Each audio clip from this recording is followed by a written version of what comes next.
కడుపులో పుట్టిన కొడుకుల మీద పక్షపాతం చూపించే కన్న తల్లులారా, కన్న తల్లి కూడా పక్షపాతం చూపిస్తారంటే అవును, కన్న తల్లి కూడా ఖచ్చితంగా పక్షపాతం చూపిస్తుంది. కొంతమంది తల్లులు ఉన్నారు ఇట్లాంటి వాళ్ళు. ఓ కొడుకుని ఒక తిరగ చూస్తారు, ఇంకో కొడుకుని ఇంకో తిరగ చూస్తారు.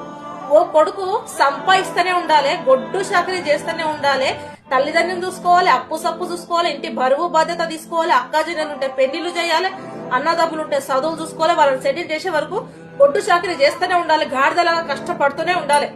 చివరికి అతనికి భార్య ఉన్నదనుకో, ఆ భార్య భర్త సంతోషంగా ఉంటే కూడా వీళ్ళు చూడలేరు. ఇంకో కొడుకు ఏం చేయకున్నా సరే నెత్తి మీద పెట్టుకుని తిరుగుతారు. మళ్ళీ ఎవరైతే ఈ కొడుకు చూసుకుంటాడో అన్ని ఇతనే నలుగురిలో బంధం చేసి వదిలిపెడతారు. ఈ కొడుకును మాత్రం మహారాజుని చేసి నిలబెడతారు. ఇద్దరు నీరుగన్న పిల్లలే కదా, అయితే ఇద్దరిని ఒక తిరగనే చూడాలి కదా. ఎందుకు ఒక కొడుకు మీద ఒక తిరగా, ఇంకో కొడుకు మీద ఇంకొక తిరగా? రేపటి రోజు మీరు మంచిగా లేరనుకోండి, మీకు చేత కాలేదు, మీ ఆరోగ్యం ఖరాబ్ అయింది అనుకోండి, మీరు తల మీద పెట్టుకుంటున్నారు కదా ఆ కొడుకు